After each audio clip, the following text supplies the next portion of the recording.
pues ahora vamos a hablar de la revolución industrial, después del tema de los efectos que tuvo la ilustración, tanto sobre la aristocracia monárquica europea, como sobre la burguesía, ¿no?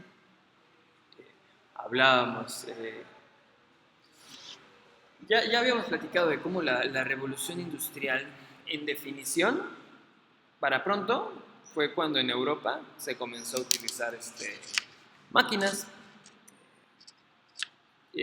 Se sustituye la producción artesanal por una producción a partir de máquinas. ¿Y qué tipo de máquinas? Bueno, pues sobre todo eran pues, las máquinas impulsadas por vapor.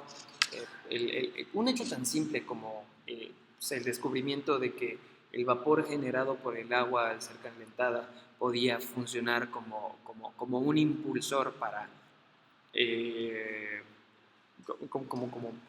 para motores como tal. Algo tan simple como eso permitió que para pronto el ferrocarril se cobrara tanta importancia que se extendió una red ferroviaria a lo largo de Europa que terminó haciendo que que la población europea viajara a lugares inimaginables en tiempos inconcebibles, ¿saben? Rapidísimo. Vamos, a comparación de cómo se movían antes. Entonces, pues eso es la revolución industrial, el empleo sistemático de máquinas, sobre todo en los procesos de producción. Entonces, eso sería la definición, como se los escribo por acá. ¿Cuáles serían algunas de las causas?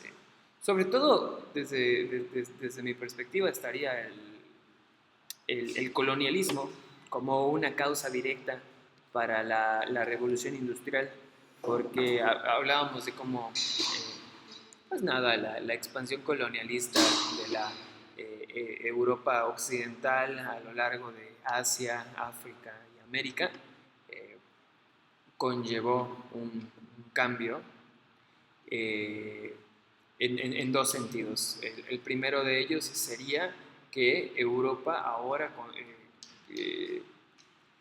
disponía de una cantidad muchísimo más amplia de materia prima que extraía e importaba de sus colonias.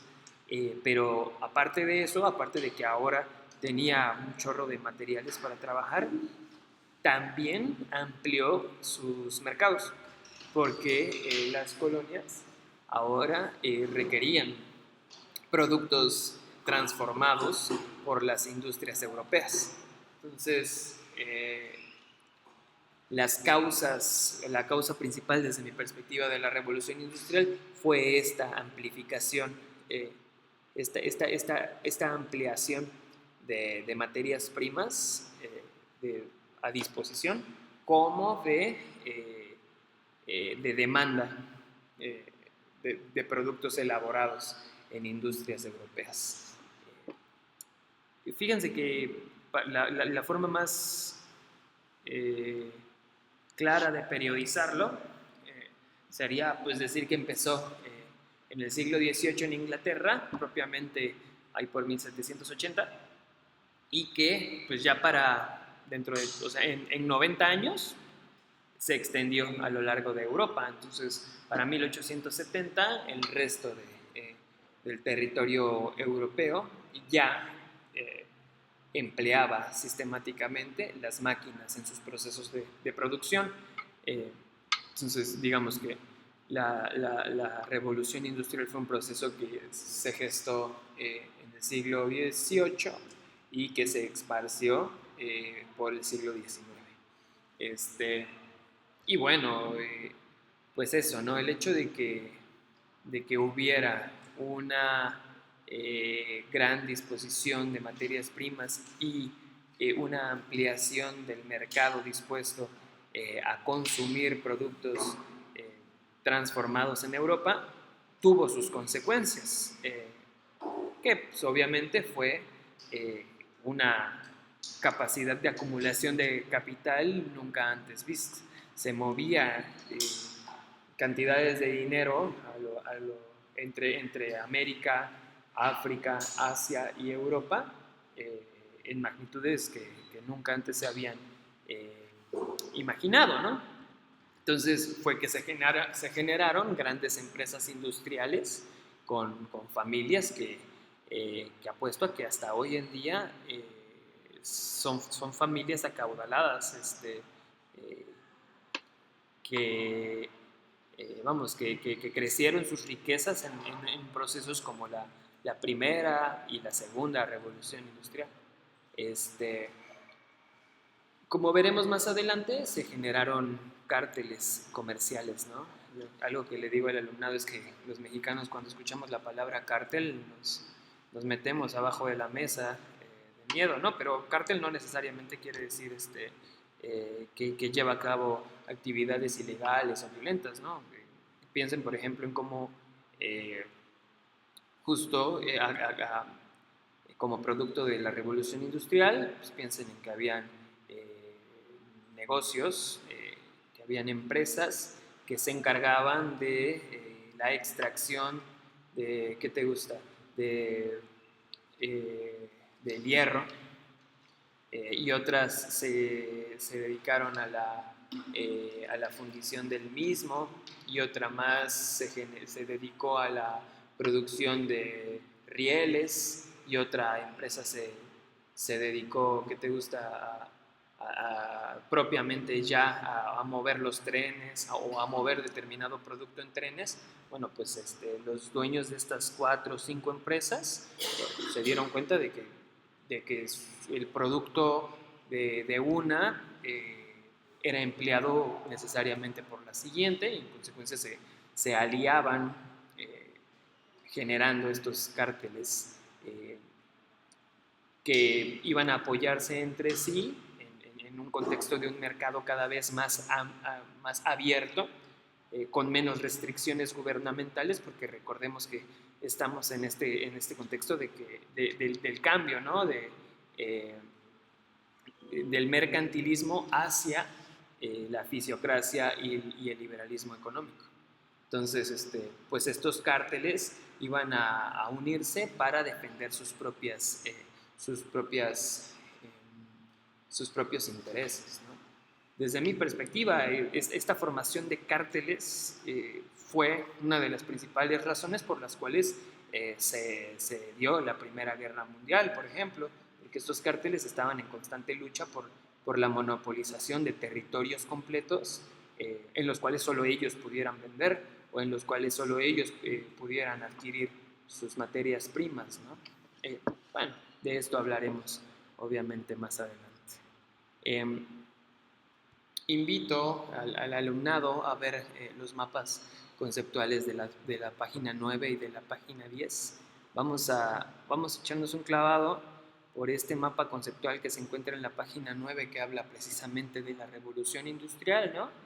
Me gusta mucho este mapa porque en primera instancia habla de la definición, de así súper escueta, súper rápido, pero de ahí le dedica el resto del espacio a hablar de sus consecuencias tecnológicas, agrarias, demográficas, políticas. Entonces, vamos a repasarlo juntos rápidamente, ¿no?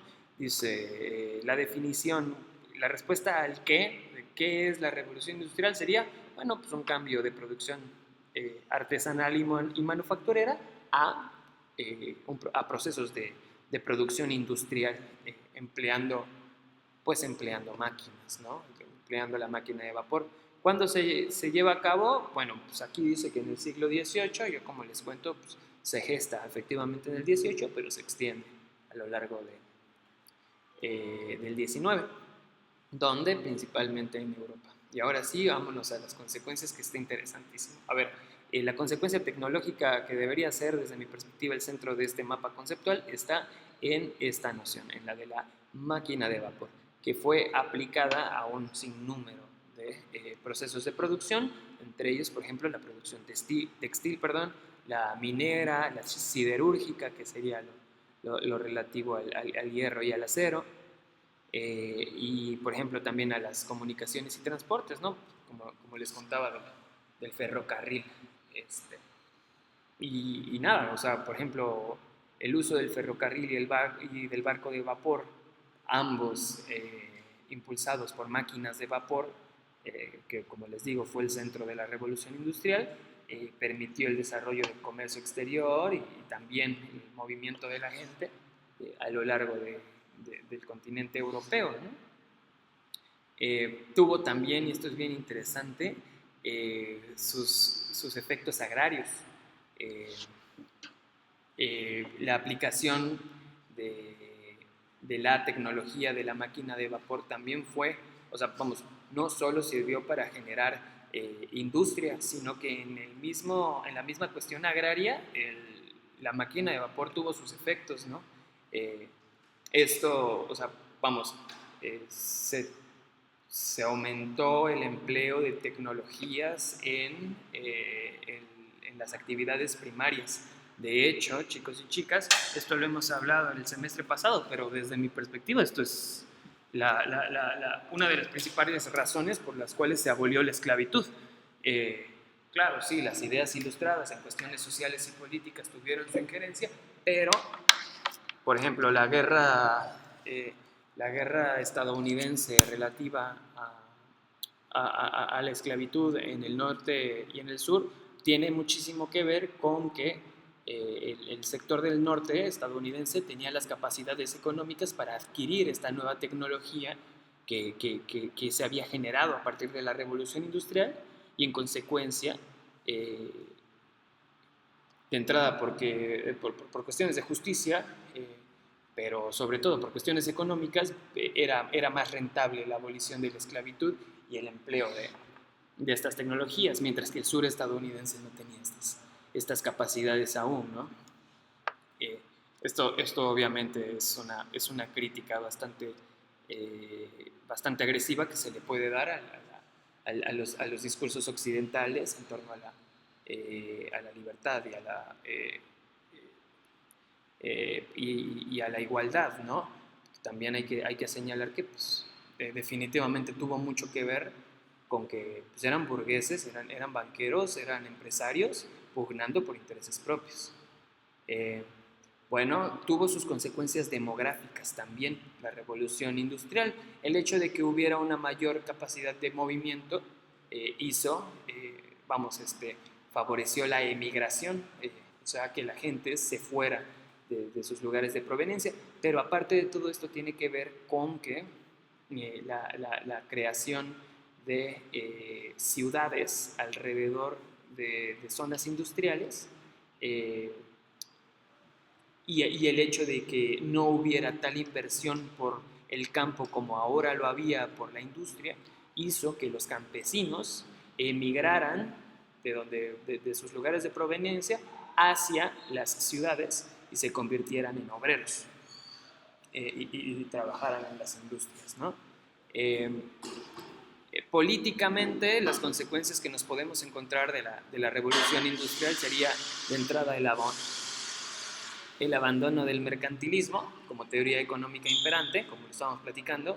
Ahora más bien cobraría sentido la fisiocracia, porque pugnaba por la propiedad privada del medio de producción que tan importante era en ese entonces, que era la tierra, y sobre todo el liberalismo económico, que era la otra teoría económica que todavía más fuerza ganó, al punto en el que hoy en día siguen vigentes muchos de los postulados básicos del liberalismo económico en nuestras políticas económicas, porque no solo pugnaba por la privatización de los medios del medio de producción que era la tierra, sino de cualquier medio de producción.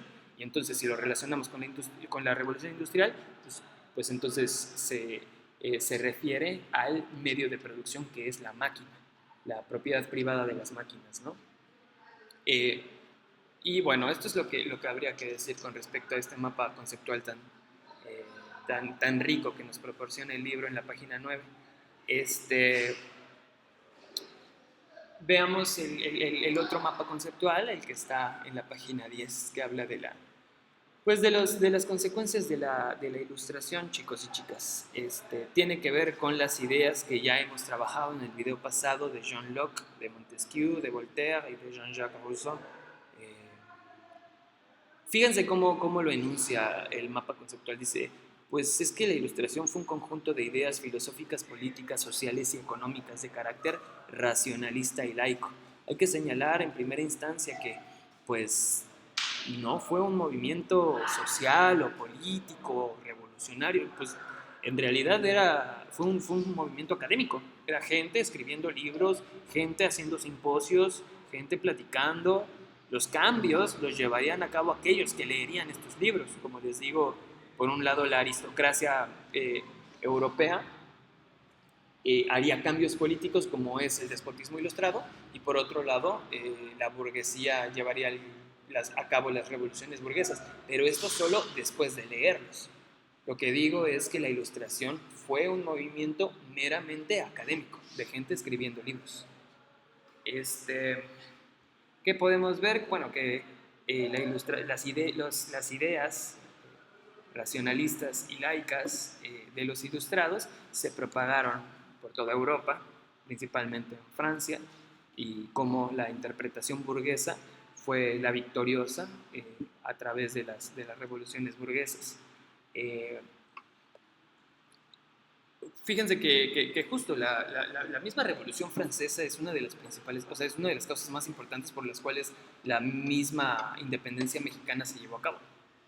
Porque una vez, como lo señala el cuadro, una vez que se lleva a cabo la Revolución Francesa, hay una serie de procesos políticos en los cuales Napoleón Bonaparte queda como emperador francés. Eh, eh, los reinos europeos estaban muertos de miedo porque, pues nada, el gobierno napoleónico eh, estaba fortísimamente impulsado por las ideas ilustradas de republicanismo, de laicismo. Entonces, varios países lucharon contra una Francia que pugnaba por su expansión militar a lo largo de Europa. Tanto así que Napoleón conquistó España, obligó al rey Fernando VII a abdicar y puso en su lugar a su hermano, a José Bonaparte. Entonces, la Nueva España, para no seguir los ideales ilustrados por los cuales abogaba esta Francia republicana, o esta Francia con ideas cada vez más republicanas, los independentistas precisamente lo que hacen es, a ver, nos vamos a salir un ratito del dominio español para que no nos toque una política afrancesada, pero eventualmente regresamos. Entonces, nada, esto es algo que me gusta mucho del cuadro, que señala eso, ¿no? La relación que hay entre las independencias latinoamericanas con la Revolución Francesa. Para terminar, y ya aprovechando que estamos hablando de la Revolución Francesa, pues es que la Revolución Francesa y el proceso de independencia de las 13 colonias norteamericanas con respecto a Inglaterra son denominados como revoluciones burguesas. Y es que, como les decía, tiene que ver con que los burgueses y el antiguo régimen, o sea, y los reyes, la nobleza, el alto clero, interpretaron las ideas ilustradas de formas diferentes. Entonces hubo una pugna, hubo una lucha por ver qué interpretación es la que se iba a quedar. O sea, fíjense lo que les anoto aquí, lo saco del libro, dice, ante la imposibilidad de lograr una transformación pacífica apoyándose en las ideas ilustradas y el naciente liberalismo, pues se tuvo que llevar a cabo una lucha violenta que por un lado tenía a los burgueses y a los obreros, y por el otro lado tenía al antiguo régimen, como les digo, al rey, a la nobleza, al alto clero y al ejército, para ver quién iba a controlar las instituciones del Estado. Eh, el último punto que quiero señalar con respecto a las revoluciones burguesas es esa característica que tienen de burguesas. Es bien interesante cómo en procesos como podría ser pues, precisamente la Revolución Francesa de 1789, la Declaración de Independencia norteamericana de 1776 o el proceso de independencia de la Nueva España, o sea, vamos, la independencia de México, no fueron llevados a cabo no fueron impulsados en primera instancia como la punta de lanza, no eran los obreros, no era la clase más afectada negativamente por el sistema. Curiosamente, fueron procesos que fueron impulsados no por el último de la fila, sino por el segundo de la fila que quería ser primero. Fíjense esta pintura que se llama La libertad guiando al pueblo, de Eugène Delacroix, creo que se llama. En esta pintura lo interesante es estos dos tipos de acá. Bueno, vamos, sobre lo que quiero llamar la atención de esta pintura es estos dos tipos de acá, que van... esta pintura habla de la Revolución Francesa y noten cómo lucen estos dos sujetos que pelean a la par. De entrada no son parte del ejército, porque el ejército era parte del antiguo régimen. El ejército estaba luchando contra ellos. Por la forma en la que este tipo está vestido con su sombrerito y su ropa cara, y aparte todo tiene un arma de pólvora, es un burgués. O sea, así es representado el burgués. Pero junto a él hay un sujeto con ropa que luce más maltratada. En vez de tener un sombrero, tiene una boina, una especie de cachucha, y tiene el equivalente francés a un machete en la mano, ¿no? Entonces este sujeto, así es como es representado el obrero, ¿no? Porque los burgueses y los obreros lucharon a la par en contra de la aristocracia medieval. Reitero, que quienes impulsaron este cambio fueron los burgueses. Los obreros lo siguieron, pero fue una revolución burguesa. Es por eso que, pues nada, me gusta mucho que el libro les llame así.